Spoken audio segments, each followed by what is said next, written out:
Good evening. My name is Melissa Sorolla, and I'm CPS Energy's Vice President of Corporate Communications and Marketing.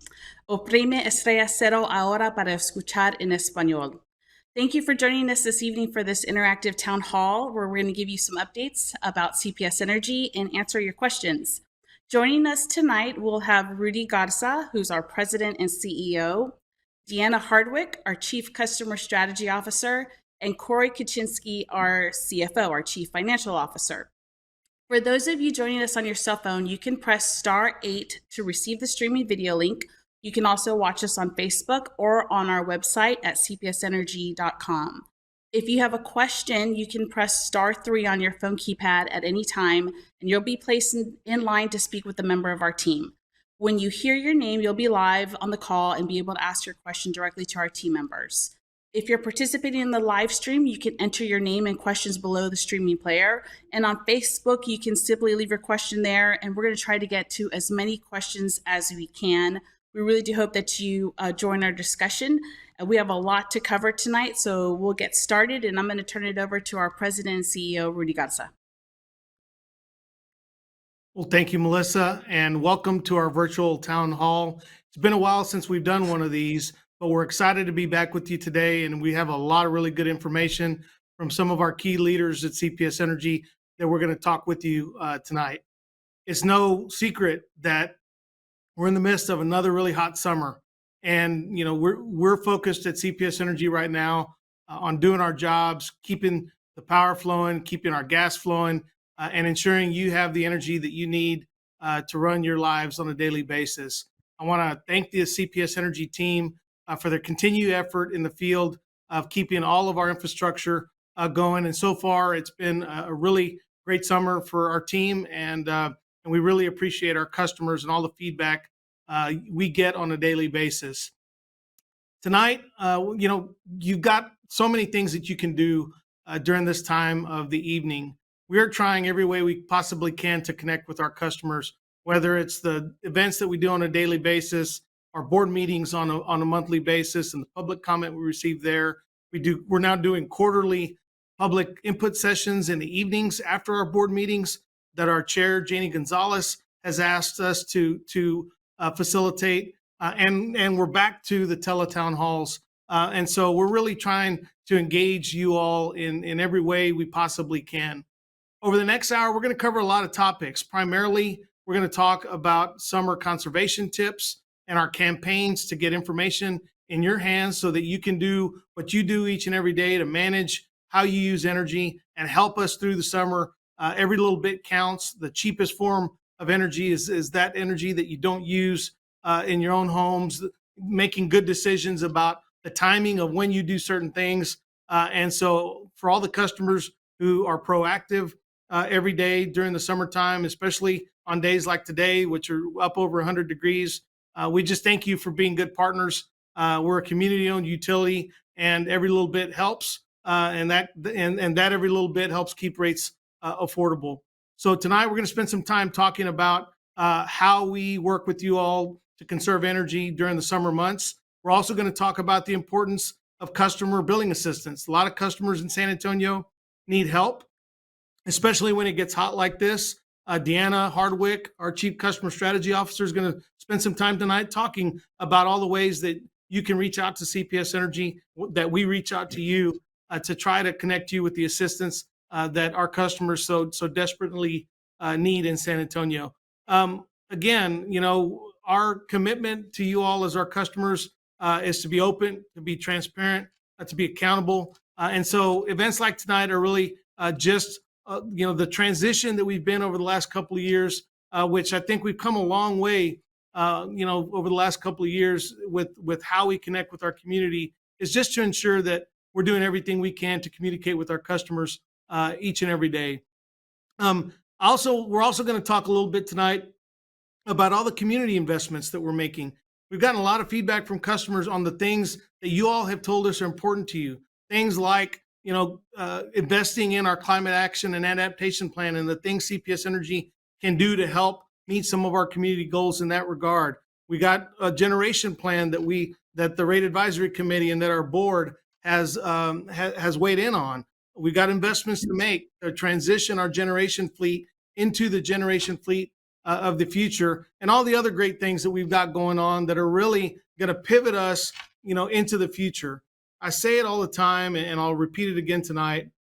CPS Energy is, we're not the utility we've been. The utility we've been is not the utility we are today, and it's certainly not the utility we need to be into the future. We're going to get there together as part of one team, as part of the commitment we make to being a community-owned utility. And Corey Kaczynski, our Chief Financial Officer, is going to talk to you tonight about how we're making investments in the future that are going to really get us, to move us in the right direction. We've got a Vision 2027 plan that we have recently adopted over the last couple of years that will take us through the next 5 years. And right now we're working on stretching that plan into the 10, 15, 20-year plan to ensure that we're making the right investments, that we know how we're going to measure, success as an organization, and more importantly, that we continue to provide reliable and affordable power, into the future for San Antonio.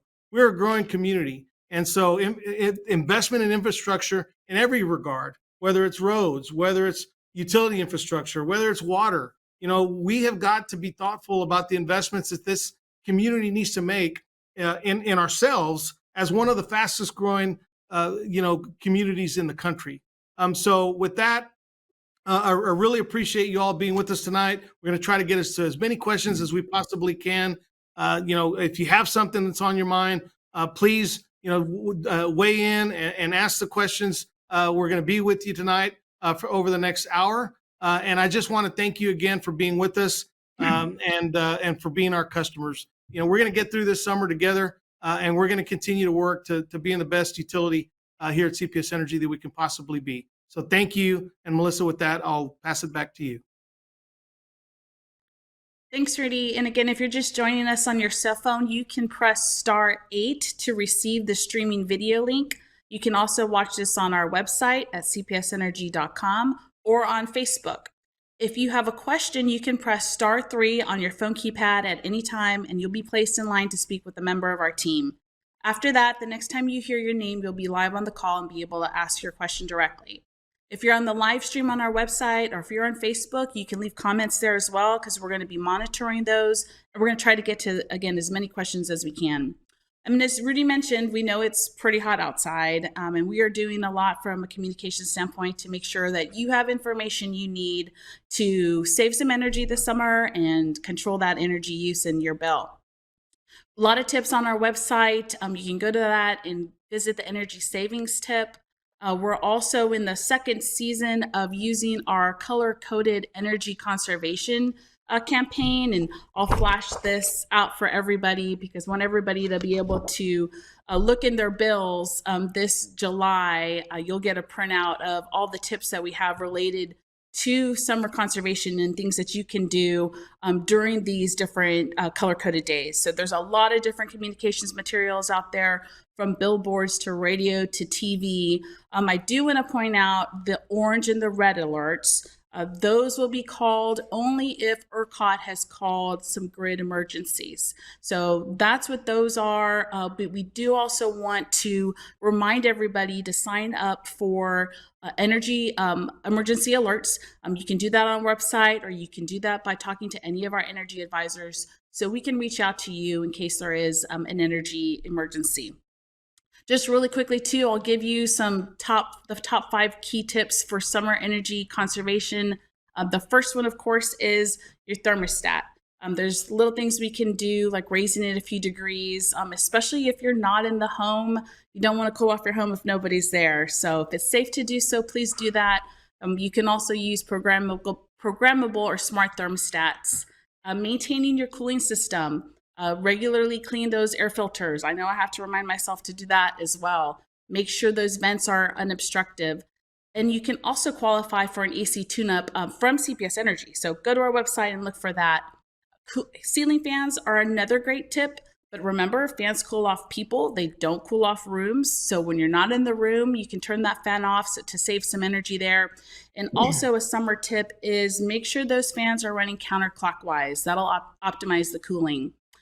Your lighting, if you're not in the room, turn off the lights when they're not in use. Many of us probably grew up hearing apaga la luz. So let's all channel that inner dad in us and turn off the lights when you're not in the room. And then unplug and power down. Look at those electronics that you have that are plugged in that you're not using. You can unplug those and save some megawatts there as well. So those are just a few examples of what you could do to stay cool and keep your bill down this summer. And we hope you look at our website and learn a little bit more about that. So before we go to the next topic, we are going to go to some questions. And we do have an online question from, I believe, a Ken C. And the question was, this is an online question from Olivia C. And Corey, we're going to turn to you as our CFO, but Rudy talked a little bit about it, about community investments. So what contributions what contributions to those community investments, what support will they give? And I know this is jumping a little bit into what you're going to be speaking to, so we'll jump around a little bit so we can answer as many questions as we have. Yeah, so I'll hit that, and I may hit some of the other points from earlier. Look, we've actually made a lot of investments in our community over the last couple of years, and like Rudy said, it's really pinned upon a lot of the feedback and conversation that we've had with the community. I think specifically, we're making a lot of investment. Rudy talked about, in pursuit of our climate action goals. There is a investment that we've been making in conservation and efficiency. We recently kind of re-upped our conservation program and are making a lot of investments in new programs, a lot of equity-focused programs to give folks access to the programs they may not have had before in the past. One of those good examples is around the weatherization program that we've had. It used to be focused on single family homes, and we're making a commitment as we roll out the new program to focus on multifamily. So this will allow additional group of folks that previously couldn't participate in that be part of these investments. We're also, in about a month or so, going to release a request for proposal for another community solar program that will be significantly larger than the last program that we had, which is great and something the community has asked for. And so there's a lot in there. We've talked about the generation plan that Rudy talked about, our board approved earlier this year. And that's a multi-year conversation that we'll have with our board and the community as we work to execute upon that. But that obviously was a really good discussion that landed on, a pretty blended mix of technology and generation sources going into the future to help us meet those goals in the climate action plan. Some of them, I'll just keep running, Melissa, on some of the conversations around investments we've made over the last couple of years. Have really been around reliability, resiliency, investment in new technology. These are all things that we have talked to the community about, and the same themes that you'll probably hear for the next 5, 6, 7, 8 years that we've been making into our community. Some of the kind of big examples that came out of our most recent rate request are certain things such as reclosers. You don't need to know what that is, but it's a piece of equipment that goes on our lines and helps minimize outages and duration of outages for our customers. With the last rate request investment, we were able to increase the amount of those pieces of equipment that we put on our lines last year by 70%. And that is squarely focused on building resiliency and reliability in our community. We also, everyone can see a pole, distribution pole in our neighborhoods. We put up 25% more new poles this past year than we had in the year prior. Everyone can see treetops throughout the community. This is a big area of reliability where, in big storms, trees can come down and take down lines. With the additional funding from the rate request, we were able to double the amount of miles that we were able to trim this past year across our community. And those are just some of the kind of visible things that you can see around the community that we're able to invest in and support customer reliability. There's also going to be a huge investment over the next 5, 7 years around just the IT infrastructure, the equipment, the IT equipment we use to manage our day-to-day and ultimately interface with our customers. So the flexibility to give more dynamic pricing options for our customers, new products and services. These are some of the dollars that we began to invest in our community over the last year and a half. So those are just some of the examples of where we've been investing the funds for our community. And like Rudy said, it is focused on what we need and what our customers have asked for.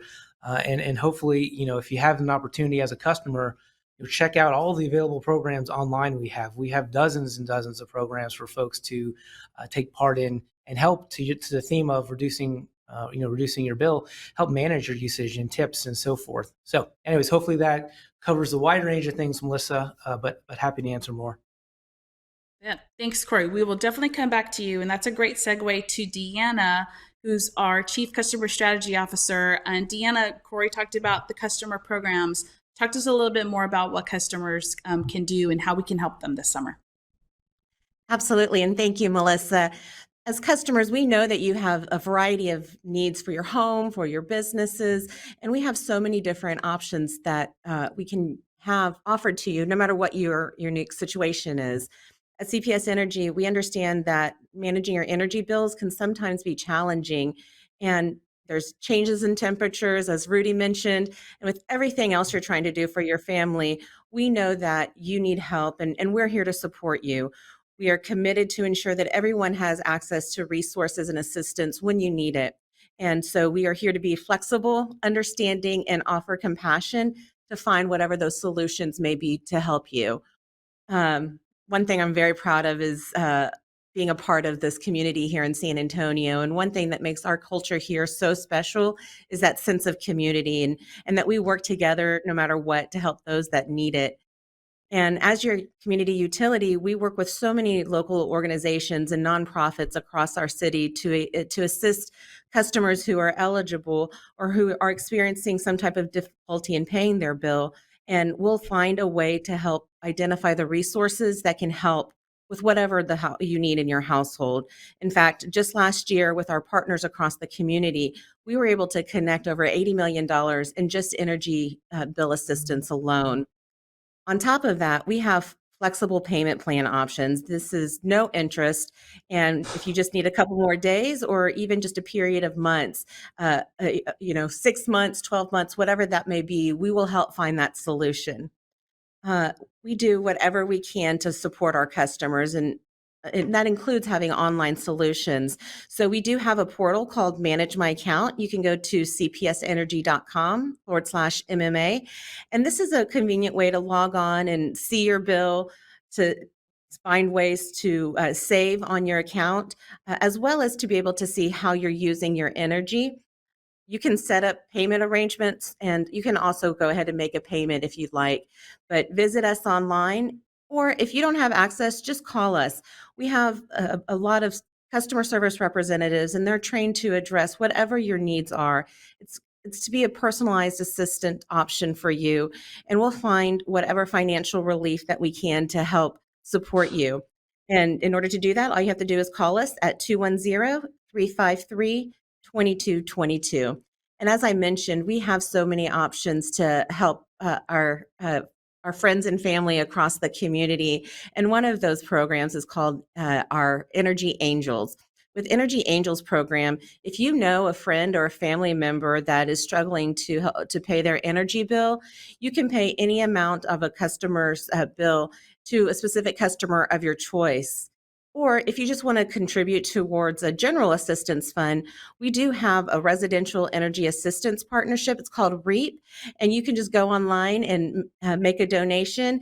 And it's another one of the programs that we have available to help those that are in need. And you can learn about these programs and so much more. You just visit us on our website. You can go to cpsenergy.com/assistance or call us at 210-353-2222. We know that some people prefer to do business in person, so we do have walk-in centers located throughout our city.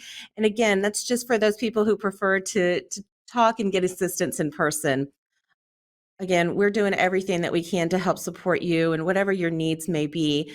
So we are doing whatever it takes to earn your trust, as well as remain dedicated to find solutions.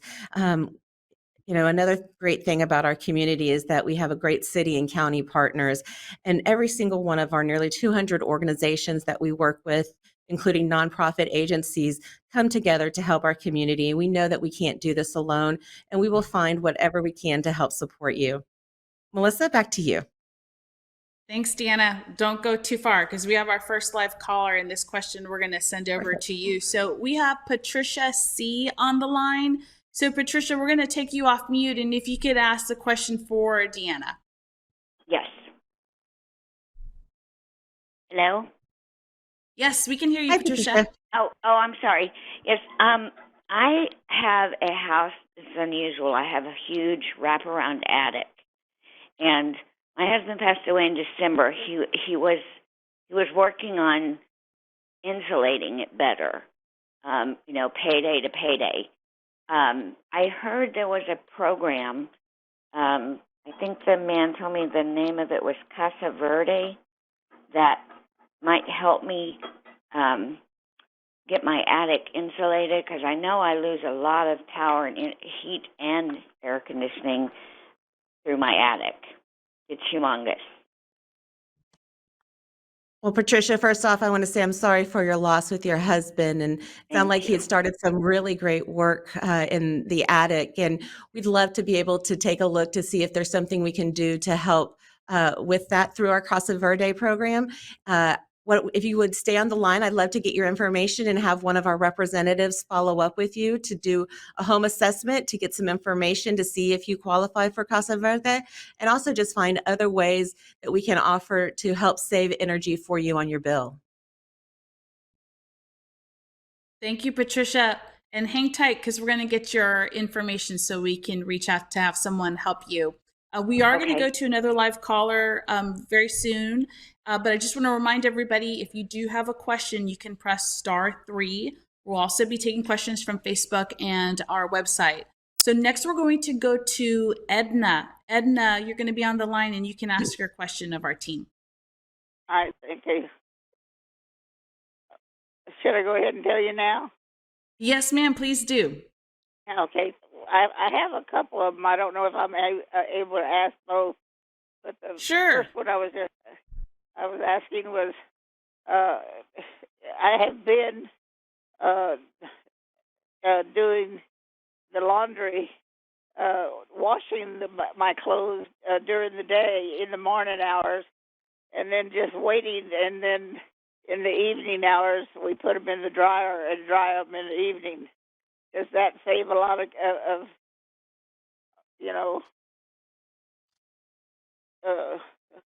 I don't know what you call it, but to help bring the bill down? Yes, ma'am. Actually, you are living one of our tips. So the more that people, especially if we're in a mode where we're asking people to conserve energy, the more you can do that in the evening hours, the better. So you're doing the right things there, Edna. Do you have another question you wanted to ask? Yes, ma'am. Recently, in the last 6 months, I have become handicapped, and I'm on oxygen full time. Somebody told me that you have a program that you give someone that is on oxygen full time a discount on your bill, and then also that you what is it? Oh, that y'all have it noted down so that if there's a blackout, that if there's any way that all y'all can make sure that I don't get a blackout because of my oxygen. Now, what I've done is I've requested my doctor to write a letter on my behalf, and they sent it to me. So I have a friend that has a fax machine, and she was going to fax it to y'all. Is that the right thing to do? Edna, you are doing all the right things. So if you could hang on the line too, we're going to get your contact information because we do have a critical care list. And in an event of an energy emergency, our teams will reach out to you to make sure that you're okay and can connect you to resources in those events. So please hang on, and we're going to get your contact information to make sure that we can help you there. Okay, And I thank appreciate you. it because I live alone also. Yes, ma'am. We'll be checking in on you shortly. We All do right, thank have you. it. Thank you, Edna. We do have an online question, and Deanna, we're going to shoot this one over to you, but it is from Wilfred S. And he asks, what does CPS Energy offer to customers who are seniors? And I think he's referring to any discounts and programs for seniors.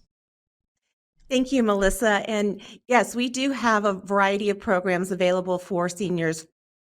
Actually, and Edna just asked some questions, and it'd be some of the similar programs.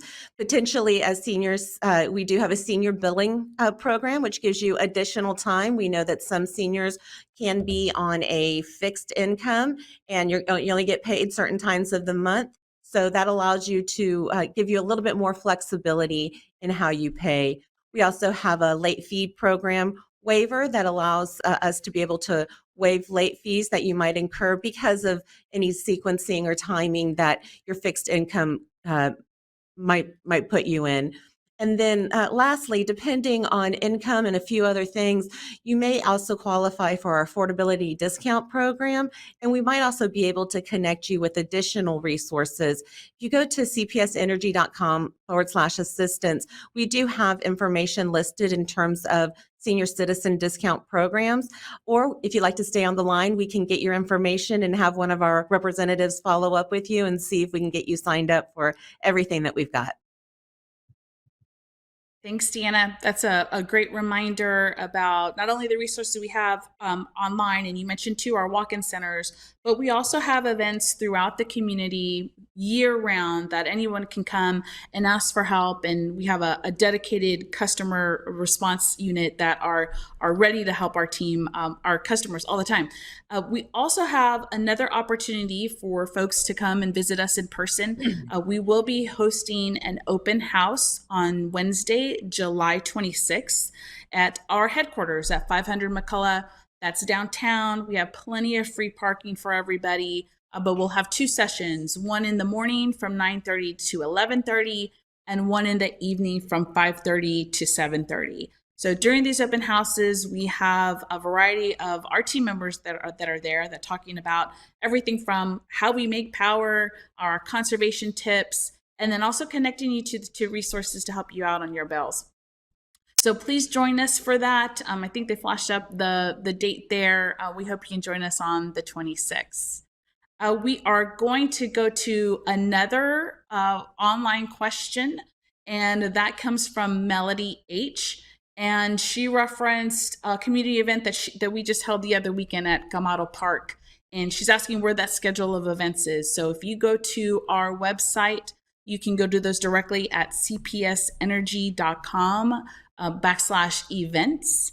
They are out there for everybody to see, and we're updating that webpage very frequently because the team is out in the community a lot. We're about halfway through, and we want to make sure that we can continue to answer as many questions as we can. So just as a reminder, if you press *3, you'll be entered into the queue, and when I call your name, you'll be able to ask your question. I know Corey, our Chief Financial Officer, he covered on a lot of what he was going to talk about earlier.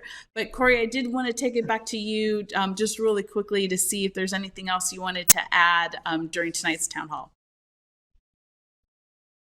Thanks, Melissa. Appreciate it. And yeah, I think we hit a lot of the high points earlier. I think, going forward, a lot of the continued messaging that we'll hear from us and through the dialogue with the community is a continued focus on those kind of key areas that are important to the community that we mentioned earlier. So when we talk about investments for our customers, they'll continue to be around reliability and resiliency, continue to be around technology and upgrading all of our systems. They'll continue to be focusing on this community that's growing. Part of that growth is investing in people, and that has been a topic of conversation for for us for the last year and a half, and we've been investing in people, hiring a lot of frontline folks to help to help with the growth and to help with outages. So the folks that you see out in the community every day, our blue shirts, give them a nod, appreciate the work that they're doing.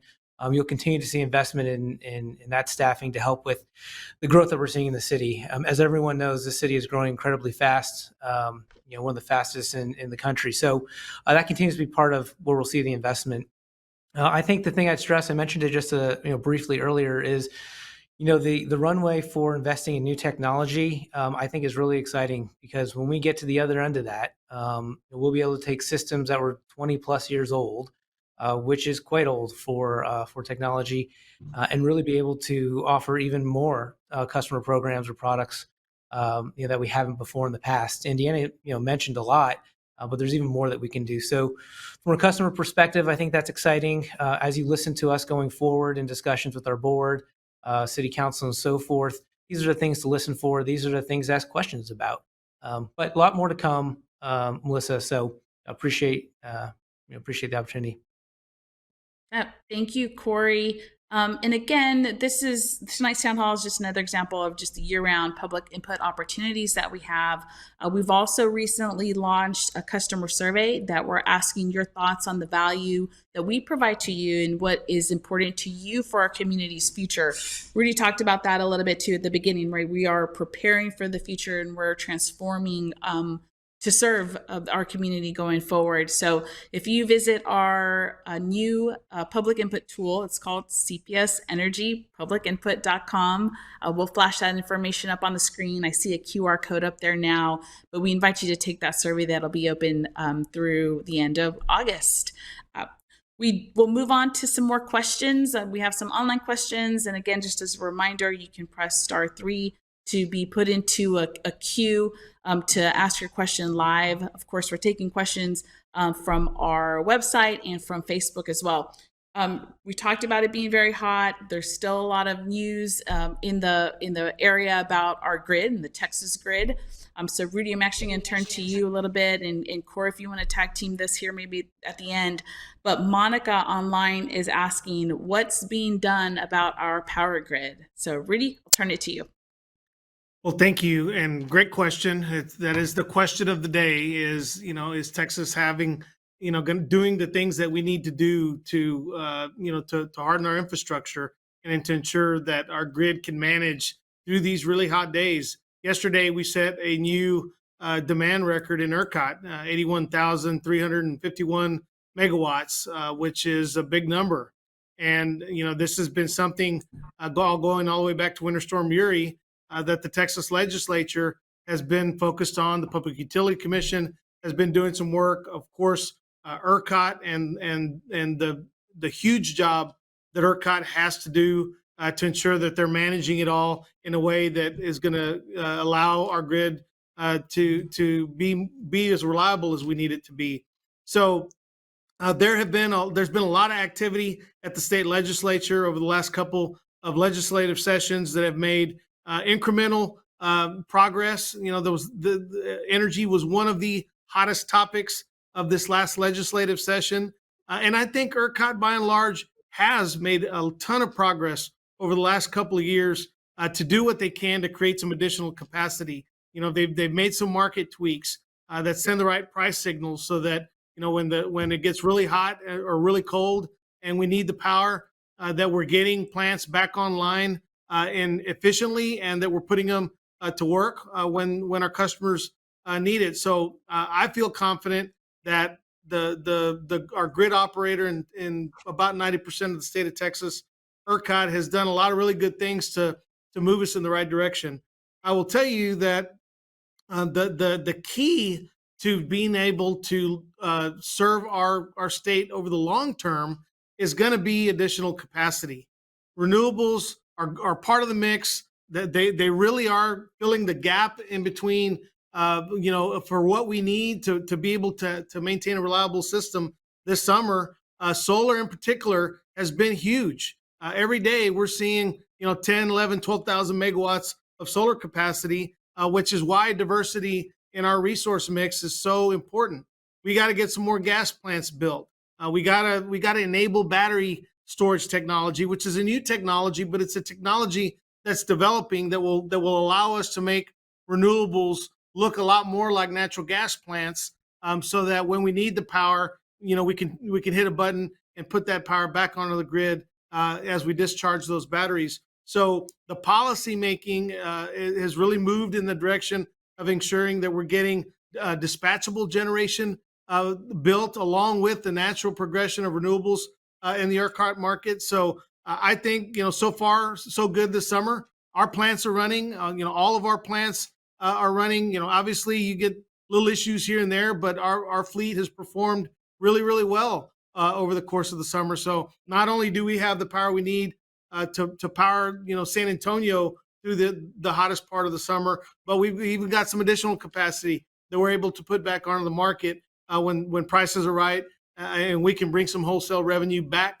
to San Antonio to help us, with the financial picture. So yes, I think ERCOT is doing a really good job of managing through the summer. I think it's going to take us a few years to get some new plants built that will help with the growth that Texas continues to see. San Antonio in particular is one of the fastest growing communities in the country, which is why it's so important that we make the right investments in the future as we look towards serving new customers that are coming to us each and every day. We're setting about 30,000 new meters a year. That's phenomenal growth for San Antonio. But with that growth comes a responsibility, to invest in infrastructure, which is exactly what we're focused on right now at CPS Energy. Thanks, Rudy. I see an online question that's a little bit related. So I'm going to go to that one first, and then I'm going to go to a live caller too. But we have an online question from David P., who asks, is there an update available regarding the potential conversion of Spruce 2 to gas firing? Sure. I'll go to take that question as well, Melissa. So as part of our generation resource planning process that we just went through, our rate advisory committee looked at a lot of options that we had to, as we think about what the future holds for San Antonio. Obviously, we're still number 2 in wind in the state of Texas. We're number 1 in solar. Renewables represents about 22% of our overall portfolio, but we own nuclear, we own natural gas. We still have the 2 Spruce units, but we made the decision at both the RAC recommended, Rate Advisory Committee recommended, and our board supported the move to phase coal out of our operation over the next 5 years. And there's a lot of reasons why that makes sense, and it's not just environmental considerations. The regulations at the federal level continue to change and continue to present challenges for how coal is going to be utilized in the future. We would have to make a $200 million investment in a 30-plus-year-old coal plant in our Spruce 1 unit to be able to continue to run that past 2028. So we were going to have to move away from Spruce 1 anyway. So in the process of considering our options, Spruce 2 is a relatively new plant. It has all the bells and whistles environmentally that we need to be able to run that plant into the future in an environmentally friendly manner. So the natural conversation centered around how do we continue to utilize, what's $1 billion asset in our portfolio over the long term, and natural gas obviously became part of that conversation. So right now we're evaluating what that cost is going to be and how we thoughtfully progress in a direction that allows us to convert the Spruce 2 plant to natural gas. But I will tell you, the market is changing. So we're going to continue to evaluate whether or not the Spruce 2 conversion to gas makes sense as compared to other things that are happening in the market. We are committed to continue to utilize Spruce 2 as part of our resource, planning mix. But you never know what's around the corner. And so the biggest thing I think we succeeded at as part of that discussion with the community was recognizing we had to be flexible. As the market changes, you don't want to overinvest or underinvest in any one resource. You got to kind of keep them all, on the table and part of the conversation. And that's kind of how we're looking at Spruce 2 right now. Our plan is to convert the Spruce 2 unit to natural gas and to shut the Spruce 1 coal unit down. But again, the market could change in a different direction, and we might decide that something is a better option for our customers. Our job is to ensure that we're making these decisions from a perspective of what allows us to maintain reliability, and then what is the most affordable option once we're able to solve for reliability. So that is our strategy as we move forward. Thanks, Rudy. And I just want to remind everybody, as part of this launch for this online tool, the CPS Energy publicinput.com, when you sign up, we can communicate to you when we're having events and discussions about some of the topics that Rudy mentioned as well. So we do continue to encourage you to visit that site and sign up for updates.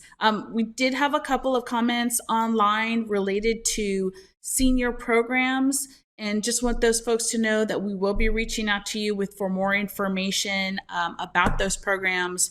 And then also, we did have a question that came through related to cooling centers. I know the city and the county, at times of need, they open those up. If we can, we'll get back to you too as well. But I know on their website, they have that information for cooling centers as well.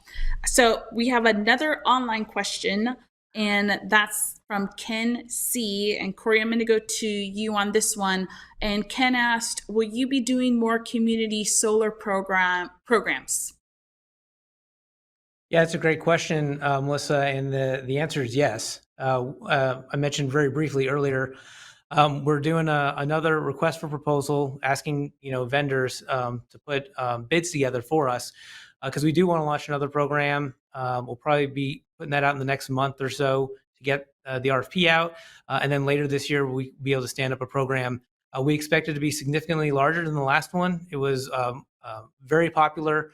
And so we're absolutely going to make that commitment and hopefully add significantly more folks. So yeah, look for it. Stay tuned, and if you want to join, we'll have an opportunity.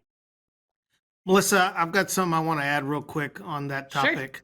Sure. As we went through the conversation with the community on our, now we're calling it our Sustainable Tomorrow Energy Plan. That's really where our energy efficiency, conservation, demand response programs are housed at CPS Energy. It was a challenging conversation with the community to try to convince everybody, and not everybody was sold on what the benefits of our energy efficiency programs are to our community. I can tell you that the customers who actively participate in STEP, they see it in the bottom line of their bills. They're making their homes more efficient. They're making their businesses more efficient. They're changing out old air conditioners for new air conditioners. And as we talked about earlier with one of our customers, adding insulation where insulation is necessary. All of those things help reduce demand and reduce the amount of generation that we have to invest in as our community grows. All good stuff. The payback on that is it's good, makes good business sense for us. But one of the things that we heard that we're spending a lot of time trying to get right is how do we bring low, moderate income customers into these programs where maybe they've been underrepresented in how we've made those investments for whatever reason. Maybe they don't know they're out there. Maybe their homes are need so much work that we couldn't make the weatherization investment because their roofs were leaking, or they had structural issues with the house. So we're actually partnering with the city and getting resources to help make improvements to the house. So then we can come into those who most need it in our community and weatherize homes. So if you fall in that category, I'd ask you to reach out to us so that we can see if we can, access dollars that where we could help do some minor but important structural modifications to your home to make you eligible, for our weatherization program. The other thing that we've gotten feedback on specifically from a couple of our council members was they'd like to see our community solar programs really focus in on how do we bring those low, moderate income customers back, into the mix so that we're making investments to those folks who really, really need, relief when it comes to their utility bill. So a lot of the changes we made to our STEP program, as we move forward into the next 5-year iteration of it, and we're about a year into that now, is really how do we help those who most need the help and get those energy bills lowered for those who really, suffered through a high utility burden. It's important to us. It reflects the feedback we've received from the community. And that's really where we're focused on, particularly as it relates to our community solar program. That's why we're trying to take our time and get it right. I think once we get towards the end of the year and get these programs going, they're really going to make a difference in that regard. Thanks, Rudy. Good add and good context there. We have time for one more question. We have an online question from Alyssa, who's asking about the Casa Verde weatherization program. Apparently, they missed the requirements to participate. So, Deanna, talk to us a little bit about the other options that Alyssa might have. Absolutely. We understand that there's a lot of need in the community and want to do everything we can to help connect solutions, even if you don't qualify for some of the other programs. One thing that we can do is connect with you and do a home assessment to give you some tips and tricks.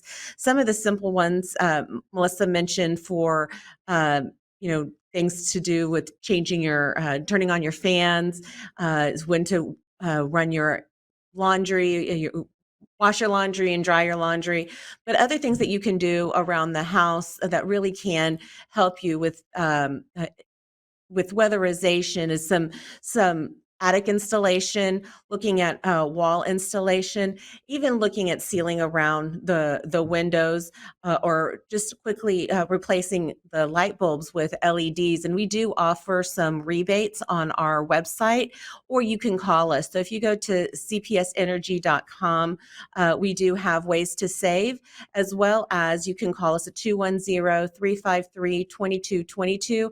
We can do a little bit more individualized assessment, and help identify what some of those specific rebates that would be available are, like air conditioning and other options. So if you'll stay or provide your information, we'd be happy to follow up with you to give you more information, and for everybody else, go online or call us.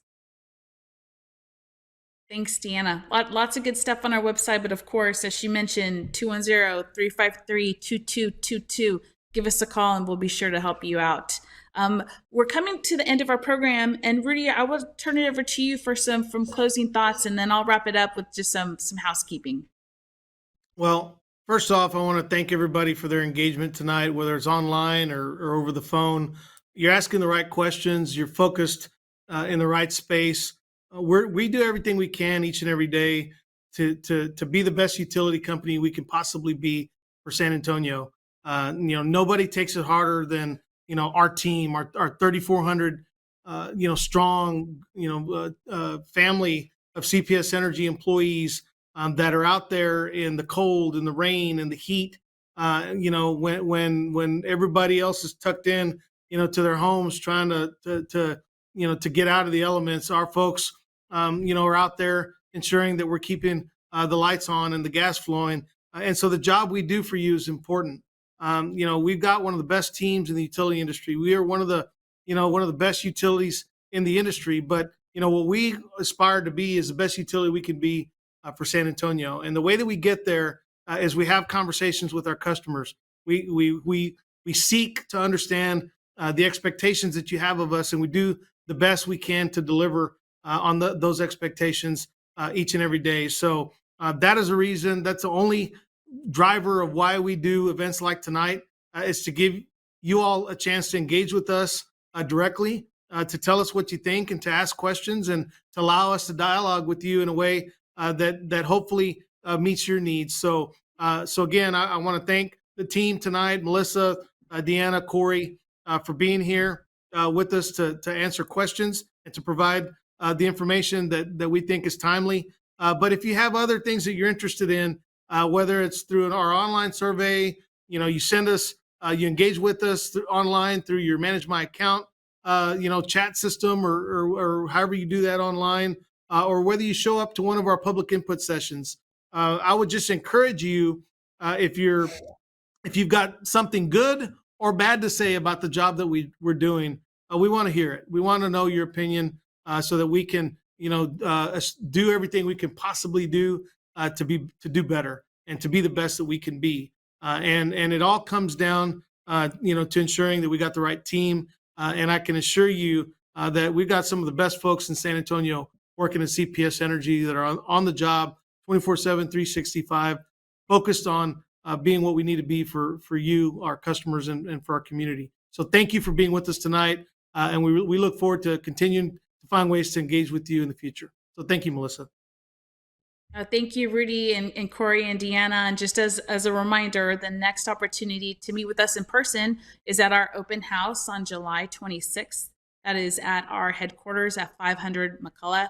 Plenty of parking there. Please come on down either in the morning or in the afternoon, and we'll talk to you about everything from how we deliver power to your home to how you can save energy and save some money this summer. Did also want to give a shout out to our crews out in the field. That's our electric and gas crews. They're working out in this heat as well. We know they're working very safe, and that's very important to us as a company, that we keep our employees safe and that we keep our customers and community safe as well. If we didn't get your question this evening, you can leave a voicemail after the event, or you can stay on the call and we'll get you to that voicemail system, and then our teams will follow up with you. You can always leave us feedback at cpsenergy.com. And again, I want to thank everybody for joining us tonight, and we hope to see you on July 26th. Good night, everyone, and stay safe. Thank you.